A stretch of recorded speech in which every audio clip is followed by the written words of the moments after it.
하나님 말씀 보겠습니다. 하나님 말씀은 고린도전서 3장 1절에서 2절입니다.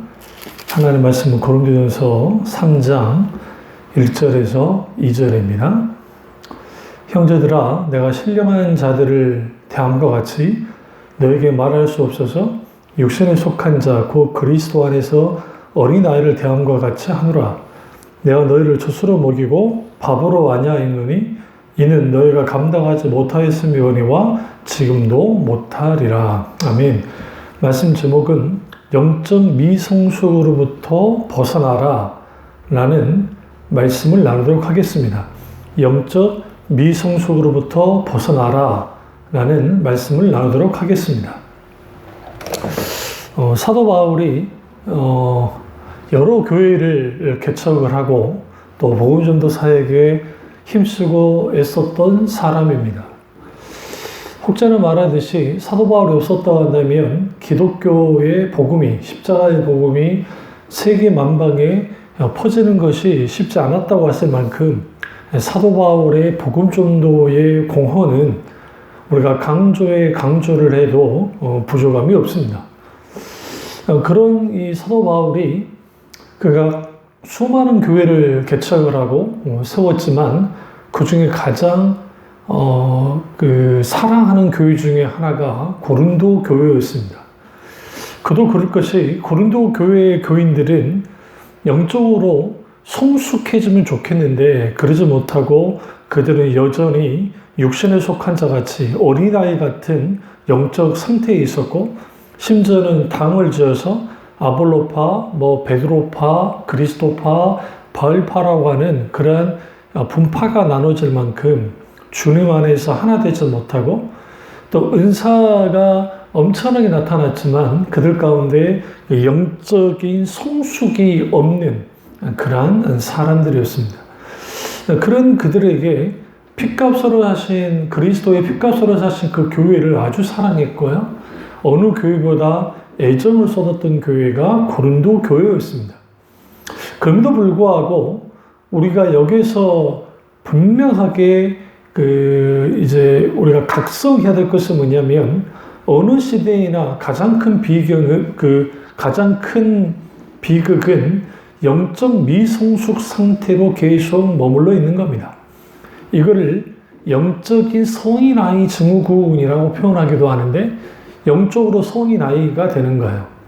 신앙 연초는 붙어서 또 나이도 들어서 직분을 맡고 그래서 안수집사 혹은 장로, 권사 혹은 목사에 이르기까지 그런 직분을 받고 우리가 되어지는데 문제는 뭐냐면 영적인 미성숙 상태에 있을 수 있다는 사실입니다. 이것이 오늘날 굉장한 심각한 문제를 낳습니다. 왜 그러냐면 신자들의 어떤 신앙의 깊이가 없다 보니까 조그마한 문제가 발생되어도 쉽게 흔들버리고 넘어지는 일들이 보여지고 그리고 어떤 영적인 세계보다는 보여지는 눈에 보이는 세계에 더 관심을 갖고 신앙의 방향성이 하나님 나라가 아니라 이 세상 나라가 되기도 하고 또 때로는 하나님 한 발, 세상 한 발 두는 이것도 아니고 저것도 아닌 아주 애매모호한 그런 상태에 빠지기도 합니다. 그래서 우리는 우리의 신앙이 반드시 하나님과의 관계 속에서 자라나야 되고 무엇보다 중요한 것은 우리가 성인 아이가 아닌 어떤 육신에 속한 자가 아닌 신령한 자, 영적인 하나님의 사람이 될 필요가 있습니다. 사실 고린도 교회는 영적인 체험이 많고 은사가 가득 넘쳤던 교회였습니다. 그러나 사도 바울은 그 고린도 교회 교인들이 육신적이고 영적인 어린아이라고 분명하게 말합니다. 그들 안에 시기와 분쟁과 파당이 있었고 또 많은 어떤 솜사가 또 우상을 섬기는 일까지 이런 일들이 벌어지고 있었습니다. 안타깝게도 오늘날의 교회가 현대판 고린도 교회 같은 상황에 빠지기도 합니다. 그래서 어떤 신학자가 오늘날의 한국 교회가 영적으로 16세기 초 종교개혁 이전에 암울했던 시대, 그 시대와 같다라고 할 만큼 오늘날 시대가 그렇게 되어버렸습니다. 그러니까 양적인 성장을 추구하다가 말씀과 성령의 사역이 회복되지 못하고, 그리고 무엇보다 하나님 나라의 중심으로 한 하나님 나라의 가치를 가지고 살아가는 교회가 되지 못하고 오히려 물량주의와 세속주의에 물들어서 신앙이 종교적 상품화가 되어버렸고, 그러다 보니까 거기에 어떤 덫에 빠지냐면 신앙의 비상성이라고 하는 덫에 빠지는 겁니다. 비상성이라는 것은 겉으로 나타나 보이는 현상만을 추구하는 것 뜻합니다. 그래서 리차드 포스터가 영적 훈련과 성장이라는 책에서 이렇게 말합니다. 이 시대의 비극은 신앙의 비상성이라 했습니다. 그래서 비상성은 우리 시대의 비극이다. 즉시 만족을 누리고자 하는 사상은 근본적인 영적인 문제이다. 오늘날 절실히 요청되는 사람은 지능이 높거나 혹은 재능이 많은 사람이 아니라 깊이가 있는 사람이다 라고 했습니다. 그렇습니다. 미성숙적인 영적인 미성수로부터 벗어난다는 것은 결국은 신앙의 비상성으로부터 탈출한다는 뜻하고, 신앙의 비상성으로부터 탈출하는 사람은 신앙의 깊이가 있는 사람입니다. 바로 그런 사람이 우리가 되어야 됩니다. 그렇다고 한다면 영적인 미성수로부터 벗어나면 어떻게 해야 될까요? 첫째로 말씀과 성령의 조화가 있어야 됩니다. 말씀과 성령의 조화는 우리를 깊이 신앙의 세계로 인도합니다. 그리고 깊이 하나님을 만나게 하고, 그리고 이 세상이 주지 못하는 놀랍고도 놀라운 하나님의 놀라운 은혜를 깊이 누리도록 만듭니다. 한국교회의 특징은 지나친 감성주의에 빠지다 보니까 반지성주의 신앙을 따라 나가는 겁니다. 세상 눈으로 봤을 때에 우리가 정말 좋은 대학을 나오고 그리고 뭔가 잘 나가는 사람들이 교회 안에 들어오면 별반 다를 거 없는 사람처럼, 혹자는 이렇게 말하기는 맹아가 됐다는 표현을 쓰는데 맹아처럼 굴 때가 있습니다. 그러니까 아주 지성인들이 교회 안에 들어왔는데, 그런데 거기에 감정주의에 거기에 함몰되다 보면 지성을 쓰지 못하는 거예요. 물론 신앙은 지성주의가 아닙니다. 이건 경계해야 합니다. 이걸 주지주의라는 표현을 쓰는데요. 그거는 결국은 그것을 잘못 썼다가 자유주의 신앙으로 빠졌고, 그 이성이 신앙을 찍어 누르기 시작하면 그게 문제가 되고, 또 신앙의 이성을 무시하면 광신에 빠지기도 합니다.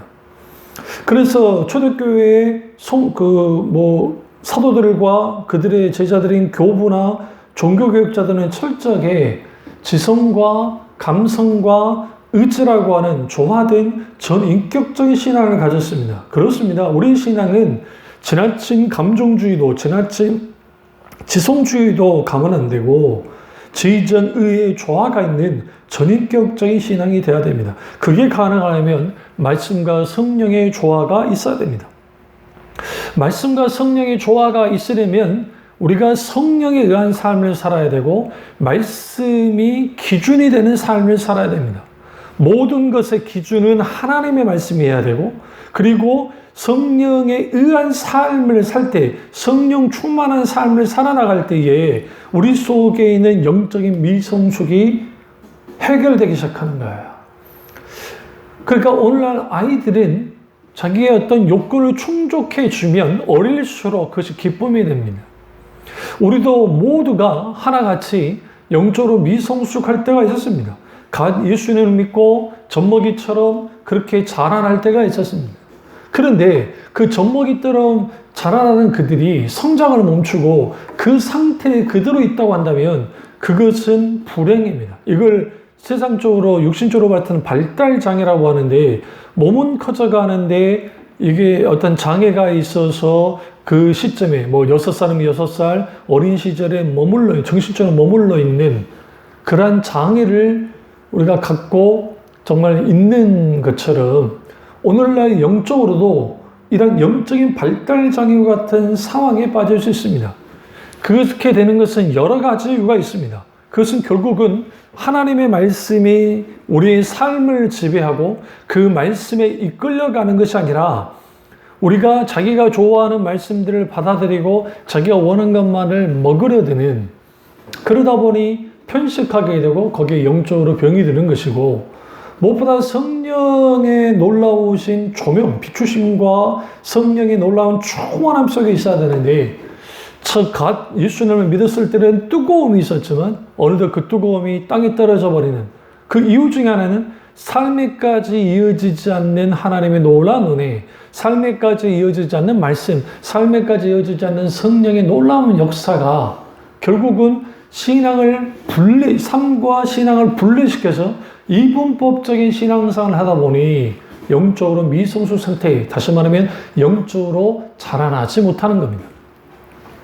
영적으로 자라나지 못했다는 것은 결국은 그 상태가 계속적으로 이게 가분수처럼 아주 말도 안 되는 영적 상태가 있는데, 겉으로는 직분을 갖고 되고 또 겉으로는 신앙 연조가 붙어 있기 때문에 아주 믿음이 좋고 신앙이 좋은 것 같은데, 사실상 거기에서 어떤 함정에 빠지냐면 그 외식이라고 하는 자기 함정에 빠지기도 하고, 또 하나는 신앙의 비상성에 빠지게 되어지면 그럼 율법주의를 낳게 됩니다. 그러니까 율법주의를 낳게 된단 말은 무슨 말이냐면, 내가 무엇을 나의 의지와 나의 공덕과 자기 의를 내세우면서 그걸 통해서 어떤 결과를 내보자가 하는 그러한 말 그대로 자기의 강큰 담력을 가지고 신앙을 끌어가려고 하는 겁니다.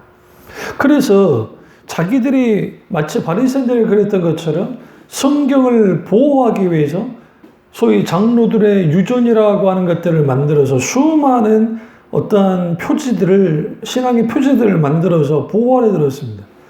그리고 그 조항 하나하나를 잘 지키는 것이, 그것을 사수하는 것이 하나님의 의를 드러내고 자기들의 의가 된다라고 생각했습니다. 정작 율법의 정신은 하나님의 끝없는 긍휼, 그리고 하나님의 공의를 드러내는 것인데, 그들은 하나님의 공의를 드러낼 수 있을 줄 모르지만 거기에 하나님의 긍휼, 하나님의 헤세드의 은혜를 드러내지 못했습니다. 그러니까 바리새인들은 박하와 회당과 근처에 사소한 신문의 소출에 대해서도 11조를 들었지만 오히려 그들은 의와 인과 신을 버렸다라고 말합니다. 하나님의 의를 버렸죠. 하나님의 인자하심, 그리고 그 믿음을 버렸다고 주님 말씀했던 것처럼 소위 신앙의 자기 시계, 자기 계급, 자기 수준, 어떠한 그런 것들을 만들어내서 내가 이렇게까지 이렇게 했으니 나는 믿음이 좋은 사람이야 라고 하는 자기만의 소위 그 신앙을 내세우는 그런 함정에 빠지는 겁니다. 이렇게 되는 이유 중에 하나는 소위 말씀과 성령의 조화 가운데 있지 못하기 때문에 그렇습니다. 은사주의나 감정주의는 뜨겁게 기도하고 너 몇 시간 기도하느냐, 기도를 많이 하는 것이 자기의 계급장이 되어지고, 자기가 은사를 막 나타내면 그 은사 나타냄이 자기의 계급장이 되어지고, 자기 자신을 신성화시키는 말도 안 되는 그러한 일들을 하는 겁니다. 그리고 소위 말씀하는 교회들 속에 어떤 함정에 빠지냐면, 자기들 말씀을 사수하고 있고 그리고 그 문자에 묶여 있는 겁니다. 여러분, 성경 말씀, 하나님 말씀은 살아서 역사하는 말씀입니다. 그러나 이 글 자체가 능력이 있는 게 아닙니다. 이 말씀 분명하게 살아서 역사하는 말씀이지만 아무리 지성인들이, 대단한 사람들이 이 성경을 똑같이 읽어도 거기에 어떤 역사 나타나지 않는 것은 거기에 성령의 조명하심에, 성령의 비추시고 깨닫게 하시는 성경 저자이신 성령님의 놀라운 역사함이 없으며 책에 불과하는 겁니다. 그렇기 때문에 사람들이 하나님의 말씀을 무시하는 거야. 어느 시대가, 오늘날 시대가 하나님의 말씀이 뒷전으로 밀려나는 시대가 되어졌습니다. 그러다 보니까 하나님의 말씀보다는 자기들의 기도를 통해서 받았다고 하는 소위 계시는 끝났는데 소위 자기 계시를 받았다고 주장하는 사람들, 그리고 자기가 처음 했던 영적 체험을 하나님의 말씀과 동일하게 여기는 그런 함정에 빠지는 겁니다. 그래서 여러분, 신앙의 비상성 혹은 이 말씀과 성령의 조화가 아닌 한쪽의 균형이 깨져서 한쪽은 지나치게 은사주의나 열광주의에 빠지고 한쪽은 지나치게 말씀하면서 문자주의에 빠져서 두 사이가 정말 건너지 못할 강처럼 그렇게 벌어져 버리는. 그런데 사람들은 속성상 한쪽으로 치우치는데 더 익숙해 합니다. 그러니까 이렇게 신앙과 말씀과 성령의 조화 가운데 있는 것이 쉽지 않습니다. 그래서 초대교회 중에 말씀과 성령의 조화가 온전히 있던 교회 중에 하나가 안디옥 교회인데, 그 안디옥 교회는 바나바와 하나님이 부르셨던 이방인의 사도를 불렀던 사도 바울이 목회했던 곳입니다. 그곳에서는 하나님의 말씀이 집중적으로 가르쳐져 있고, 그리고 거기에 강력한 성령의 역사가 동일하게 나타났습니다. 그러니까 하나님 말씀과 성령의 조화가 강하게 미쳤던 그 교회, 그 안디옥 교회가 이후에 예루살렘 교회가 이제 핍박과 그리고 예루살렘이 멸망할 때에 그 축이 안디옥 교회로 넘어가고, 그 안디옥 교회로 넘어갔던 그 축이 이후에 로마 교회로 넘어가는 것처럼, 혹은 에베소 교회를 통해서 그 다음에 로마 교회로 넘어가는 것처럼, 그만큼 이 말씀과 성령의 조화 가운데 있을 때 영적으로 성숙해지고, 영적으로 성숙한 신앙 속에는 분별력을 갖게 되어지고, 그리고 하나님과 친밀한 교제를 나눌 뿐만 아니라 균형을 잡는 그런 신앙생활을 해나가는 겁니다. 그래서 우리는 반드시 말씀과 성령의 조화 가운데 있어야 젖먹이 신앙으로부터 분명하게 벗어날 수 있습니다. 두 번째는 신앙의 왜곡된 요소들을 제거해 나가야 됩니다. 그러니까 우리가 지금 하나님의 말씀 중심의 신앙생활이 아니라 성경이 말하는 신앙이 아니라 다른 거라고 한다면 우리는 반드시 그 왜곡들을 제거해야 됩니다. 그래서 우리가 신앙생활은 결국은 우리가 하나님 나라 갈 때까지 지속적으로 자기를 조종하고 조율하는 겁니다. 그 악기를 내버려 놔두면, 어떤 악기든 가만 놔둬버리면 이 악기가 틀어집니다. 그래서 반드시 필요한 게 조율이 필요한 겁니다. 우리가 오케스트라 공연 같은 데를 가보면 이제 그 많은 그 악기를 다루는 분들이 다 조율을 하고 오지만, 마지막 무대에 오르기 전에 제1 바이올리니스트가 이제 바이올린을 딱 하면 거기에 악기들을 다 투닝을 합니다. 거기에 맞춰서 투닝을 합니다. 그리고 맞춰봅니다. 그리고 이상이 없다 할 때에 이제 비로소 그 조율이 다 되어지면 지휘자가 들어와서 지휘를 하는 거죠. 여기서 우리는 뭘 알 수 있냐면, 신앙도 우리는 지속적으로 조율하고 자기 신앙의 상태가 어떠한지를 계속적으로 들어보는 그런 과정이 필요합니다. 우리는 그런 과정 없이 우리는 늘 그 자칫 잘못하면 그 신앙생활을 하면서 그냥 그저 그렇게 늘 그냥 신앙생활 하는 거, 어떤 조정도 없이. 그러니까 자기 조정의 가장 큰 핵심은 자기 자아를 십자가 앞에 죽이고 자기를 분해하고 자기 십자가를 지는 일들을 지속적으로 하고, 사도 바울이 말한 것처럼 날마다 죽노라는 것처럼 우리는 그리스도 안에서 죽어지는 일들이 벌어져야 되고, 영적으로.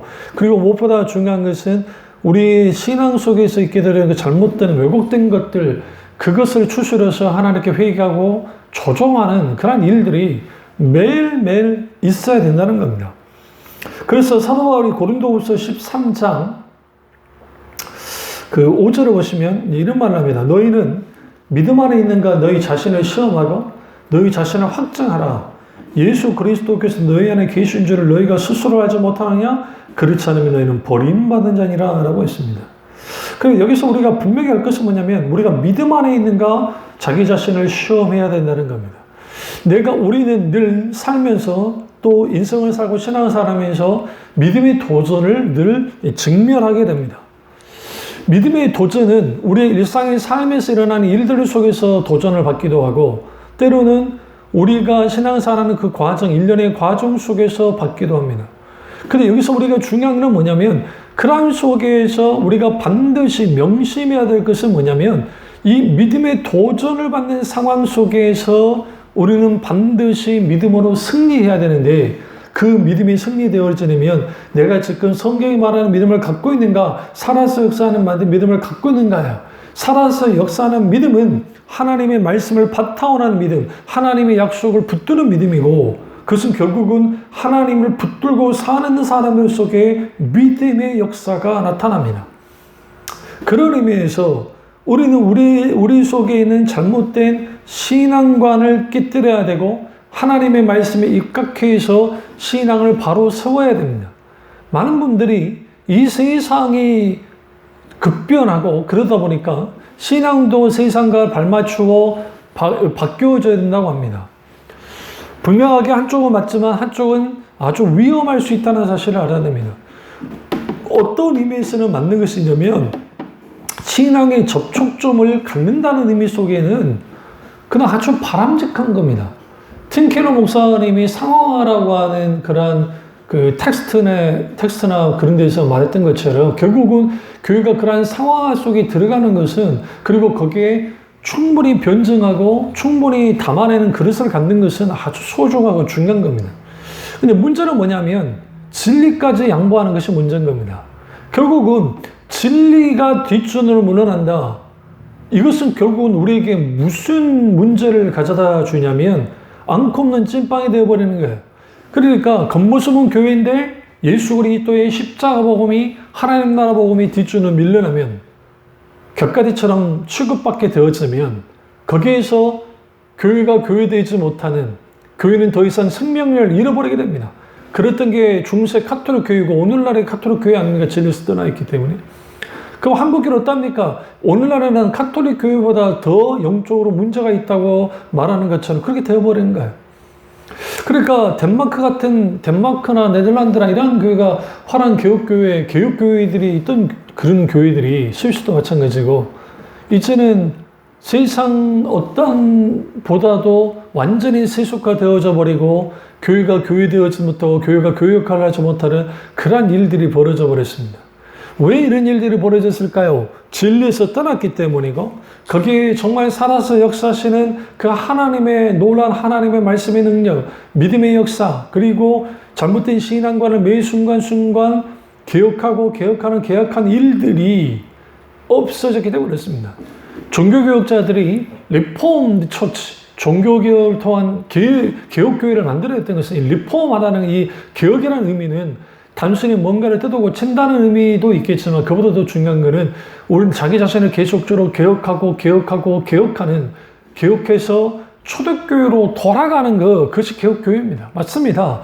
우리의 신앙은 말씀으로 돌아가야 되고 우리의 신앙은 철저하게 선지자들과 사도들의 터 위에 세워진 교회의 그 신앙의 유산을 따라 나가야만 합니다. 그렇게 되려면 우리의 신앙의 잘못된 요소들을, 잘못된 신앙관들을 깨뜨리고 조정하고 조율하고 우리의 느슨해진 신앙들을 다독여서 매 순간순간 하나님과 우리가 온전히 발맞추어 신앙생활 해나가야 됩니다. 그래서 예수님이 말세일 때에 근신할 끼어 기도하라는 것은 말세의 가장 두드러진 현상 중에 하나는 사람들이 영적으로 무디어져서 하나님께 대하여는 민감하지 않지만 세상에 대하여는 아주 민감한 상태가 됩니다. 그래서 하나님을 사랑하기보다는 세상을 더 사랑하는 그러한 일들이 그들 속에서 일어나게 되어지는 겁니다. 이것을 사도 바울이 디모데후서 3장 1절 이렇게 말하면 너는 이것을 알라. 말세에 고통하는 때가 이르러. 여기서 고통하는 때가 이르른다 할 때 이 고통하는 때가 이르러라는 의미는 말세가 가까울 때 이제는 그 고통의 시기가 온다는 거예요. 그런데 여기서 세상의 눈으로 봤을 때는 이게 고통스러운 것이 아니라 세상의 최정성기입니다. 노아 시대에도 마태복음 24장에 말했던 예수님이 비유로 말씀했던 것처럼 먹고 마시고 술 취하고 장가가고 소도 팔고 하는 그런 일련의 일들이 있을 때에 그거 같았다는 거예요. 근데 갑자기 주님 오실 때에 그들이 이제 재림하시는 그 주님이 온전히 맞아들이지 못하는 그런 일들이 벌어지는 것처럼 말세의 현상은 세상 끝에 대해서는 아주 찬사를 보내고 민감하게 반응하고 거기에 집중하고 그걸 가치게 여깁니다. 그러다 보니까 사람들이 자기를 사랑하고 돈을 사랑하고 자랑하고 교만하고 비방하고 부모를 거역하고 감사하지 않고 거룩하지 아니하며 모정하며 몸통함을 풀지 아니하며 모함하며 절제하지 못하며 사랑하며 선한 것을 좋아하지 아니하며 배신하며 조급하며 자만하며 쾌락 사랑하기를 하나님 사랑한 것보다 더하며라고 되어 있습니다. 그렇습니다. 세상 것들이 더 좋아지고 세상 것들을 더 추구하는 시대에 그게 고통하는 때입니다. 결국은 그 영적으로 봤을 때 고통하는 때임에도 불구하고 그것에 대하여 우리는 깊이 생각지 못하는 그렇게 신앙생활하는 사람들이 많습니다. 오늘날의 신자들의 가장 큰 불행이 뭘까요? 영적으로 무감격해지는 겁니다. 하나님과의 관계 속에 있어의 무감각, 권태로움, 영혼의 실증, 게으름들, 이러한 부분들을 반드시 근신하게 기도하는, 다시 말하면 신앙의 각성 혹은 근신함이 반드시 있어야 돼요. 하나님 나라의 자녀들은 이 세상을 살고 있습니다. 그럼에도 불구하고 우리는 이미 하나님 나라가 예수를 통해서 2000전에 이 땅에 왔고, 그러나 완전히 임할 나라, 완전히 완성되는 나라 그 사이에 있는 사람입니다. 그래서 그 already not yet이라고 하는, 이미 하나님 나라가 왔고 올 것이라고 하는 그런 시간 속에서, 그런 긴장 속에서 우리는 살아갑니다. 그렇다 한다면 예수 그리스도를 믿는 그리스도인들은 영적으로 긴장하면서 삽니다. 마치 군인이 적이 올지 않을지를 경계 근무를 하면서 적을 감시하면서 자기의 어떠한 의무를, 자기의 정말 책무를 다하는 것처럼 그리스도인은 그리스도의 군사로서 이 세상에 등불이 되어져서, 등대가 되어져서 시대를 들여다보고 간섭하고, 때로는 잘못되거나 시대를 가로막고, 때로는 하나님 나라의 방향으로 끌고 나가는 일련의 그러한 일들이 우리 속에서 있어야만 합니다. 문제는 뭐냐면 그러지 못하고 계속적으로 뒷전을 밀려나다 보니 세상 사람과 동일하게 같이 세속화되어져서 그 세속화라는 또 다른 종교에 짓밟혀지는 그 문제가 발생되는 거예요. 많은 사람들이 세속주의를 이렇게 생각합니다. 하나님을 전혀 부인하고 하나님 없이 살아가는 세속주의자들 혹은 무신론자들. 그러나 그 무신론자들이 그들이 숭상하는 게 있습니다. 그들이 대표 숭상하는 것은 돈과 쾌락입니다. 그러니까 결국 물질과 쾌락, 이것은 인간의 근본적인 욕구에서 오는 것이고, 이것이 그들의 신이 되어지고, 그것을 탐닉하고 그것을 추구하면서 살아갑니다. 그들의 신은 그 자기 자신이 추구하는 그 허상들이 신이 되어버리는 거예요. 문제는 뭐냐면 그리스도인들이 세상 사람과 다를 바 없이 그렇게 살아간다는 겁니다. 그러다 보니 이제는 우리가 그 자기들의 잘못된 신앙과 예를 들어서 이거죠. 내가 무조건 믿기만 하면 모든 것이 해결되고, 열심히 기도하면 다 되어진다고 하는 그러한 자기 함정에 빠집니다. 그러니까 겉으로 보이는 신앙이 참 좋은 것 같은데, 그걸 들여다보면 세상 종교 혹은 미신을 섬기듯이 하나님을 그렇게 섬겨버리는 겁니다.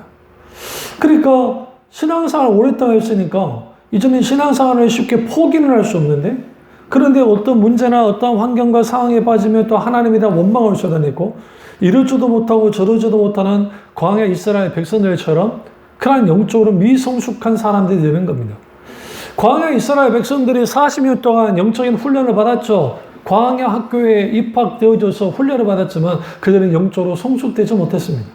우리는 광야 2세대가 그들의 부모 세대보다 낫지 않았습니다. 겉보기로는 나은 것 같았지만, 모세가 40년 사역을 마치고 느부산에서 주님 품에 안기기 전에 이제 모든 것을 정리하고 신명기서를 썼어요. 그 이유 중 하나가 뭡니까? 여전히 이 세대가 그 부모 세대와 크게 다를 바 없었다는 거예요. 그리고 이제 여호수아가 모세를 대신해서 영적 지도자가 되어졌을 때 그가 크게 두려워했습니다. 그 이유 중에 하나는 그들이 여전히 하나님 어떤 상황과 환경 속에서도 여전히 하나님께 불순종하는 그러한 사람들, 아직도 영적으로 미성숙한 사람들이었습니다. 물론 그 부모 세대보다는 나은 모습을 보인 적도 있지만, 그에도 불구하고 여전히 힘든 모든 사역의 현장 속에 그가 있었습니다. 그리고 가나안 정복 전쟁을 할 때에 그들이 그런 모습들이 분명하게 드러났고, 그리고 그 정복 전쟁이 미완성으로 끝나고, 다윗이 이제는 모든 족속을 총괄하고 모든 걸 정복했을 때야 하나님께서 모세와 약속했던 그 가나안 정복의 이 모든 그 약속의 사건이 그때 완성이 되는 겁니다. 여기서 우리는 뭘 알 수 있냐면, 오늘 우리가 신앙생활 하면서 영적으로 미성숙하고 영적으로 자라나지 못한 것을 심각하게 받아들이지 못한다고 한다면 그것은 정말 위험한 거예요. 왜 그러냐면, 영적으로 자라나야 할 자가 자라나지 못하면, 세상 말에 이런 말 하잖아요. 사람 구실 못한다고. 우리가 신자 구실을 하지 못하게 되어집니다. 그럼 이런 사람들의 극명한 특징이 뭐냐면 자기 신앙 하나 감당하지 못해요. 그러니까 감당하지 못하니까 그 연연하고 살아요. 환경과 상황, 변화에 연연하며 살고 문제에 치여서 살고 영적으로 자유를 이루지 못하고 삽니다. 죄 앞에서, 문제 앞에서, 그리고 때로는 인간의 고민 앞에서 이게 뭔지를 모르는, 그러니까 이걸 소위 우매함이라고 하는데 영적인 우매함에 빠지니까 그러니까 세상 것들, 다른 것들을 추구하고 다른 것에 도움을 받으려고 해요. 여러분 하나님의 말씀에 깊이 묵상하고 들어가면 인생의 근본적인 문제의 모든 해답이 하나님께로 있어요. 이미 하나님을 답을 말하셨고 우리 그 답을 찾으면 돼요. 성령의 조명 가운데 깨달아 알면서. 그럼 우리는 분명하게 우리 속에는 잘못된 신앙의 어떠한 그 유산들, 그 대표적인 게 지나친 계급화된 직분화, 그리고 무엇보다 중요한 것은 그 예배를 드릴 때에 있게 되었잖아요. 그 순서를 따라가는, 그 순서가 마치 그게 진리인 양. 물론 순서를 또 무시하는 것도 문제지만 순서만 따라가는 예배의 형태들. 그리고 그 한국 교회가 내세웠던 그 소위 방언과 통성 기도와 또 어떤 여러 기도를 통해서 뭐 새벽 기도, 철학 기도, 금식 기도를 통해서 있게 되어지는 소위 그 신앙의 매뉴얼, 문제 해결을 할 수 있다는 그런 신앙의 매뉴얼들이 가득가득 차 있습니다. 그렇게 하면 된다고 하는. 그리고 더 문제는 그들이 열심히 기도하면서 소나무 뿌리를 뽑아야만 된다고 하는 글 통해서 막 기도하면서 하나님을 기도로 움직여서 자기들이 원하는 뜻대로 이루려고 하는 그런 기도들. 소위 하나님의 손만을 구하고 하나님 얼굴을 구하지 않는, 하나님은 우리 자신에게 관심이 있는데 우리는 하나님의 능력에만, 하나님이 나의 문제를 해결하는 것만 관심을 쏟다 보니 우리가 기도는 하긴 하는데 내 기도 제목만 나열하지 정작 하나님과 대화를 나누고 사귀고 친밀한 교제를 나누는 기도로 나가지 못하니 기도는 엄청나게 하는데 영적으로 자라나지 못하는 거야. 말씀을 엄청나게 읽기는 하는데 묵상하는데 거기에 인격적인 하나님을 만나지 못하고 성령의 조명 가운데 말씀을 깨달아라. 내가 하나님 말씀 앞에 무릎 꿇고 기도하며 묵상하며 나아감을 통해, 그리고 우리가 하나님 말씀 앞에 정말 나 자신을 조정하고 그 말씀을 믿음 안에서 성령의 놀라운 도우심 가운데 살아내려고 하는 일련의 이러한 일들이 없어지는 거예요. 그러다 보니 자라나지 않습니다. 자라나지 않으니 영적인 미성숙 상태에 빠져 있는 것이고, 영적인 미성숙 상태에 빠져 있는 모든 사람의 공통적인 특징은 삶과 신앙이 분리되어 있습니다.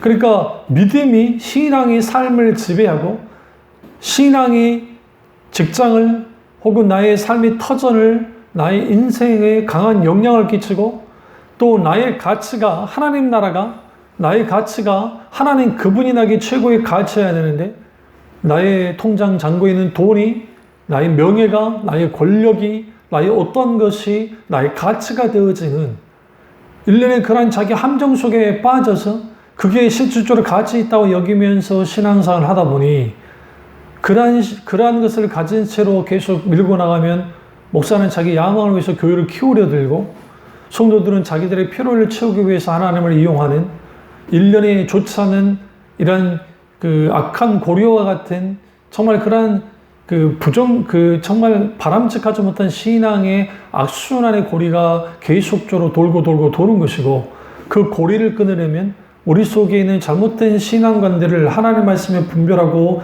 깨뜨려야 됩니다. 그리고 조정하고 조율해야 됩니다. 그랬을 때에 비로소 우리가 영적으로 성장할 수 있는 물꼬가 터집니다. 우리는 이 사실을 알고 우리가 정말 하나님 앞에 내가 영적으로 성장되어야 되고, 그럼 그 영적인 성장은 단순히 내가 기도 많이 하고 예배 열심히 참여하고 그리고 내가 열심히 봉사한다고 해서 나의 신앙이 성장되는 것이 아니라, 그것은 굉장히 귀하고 소중하지만 거기에 담아야 될 것들, 그것은 결국은 하나님에 대한 전적인 사랑과 하나님을 깊이 알고 사랑하고, 그리고 하나님 그분을 전적으로 신뢰하며 모든 걸 의탁해서 정말 주님의 뜻을 추구해 나가는 하나님 중심적인 삶을 살아나가셔갈 때 우리의 신앙이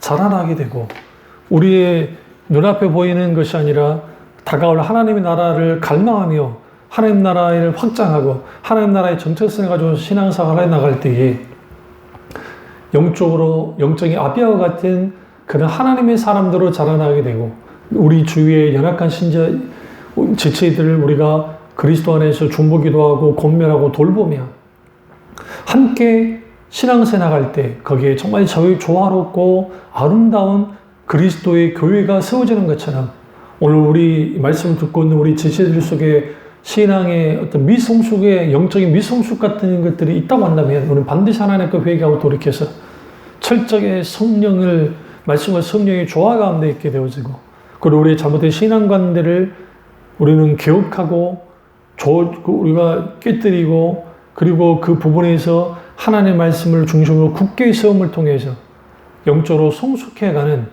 우리 교우들 되시기를 주님의 이름으로 축원합니다. 기도하겠습니다. 사랑의 주 역사 종의 주 우리와 함께 하시고 오늘 선포된 말씀이 나의 말씀이 우리 말씀 되게 하시며 늘 하나님의 크신 은혜 가운데 영적으로 성숙으로 나아가는 교우들 될 수 있도록 은혜 베풀어 주시옵소서. 주님 안에 혼란과 받기 원하고 예수님의 이름으로 기도드립니다. 아멘.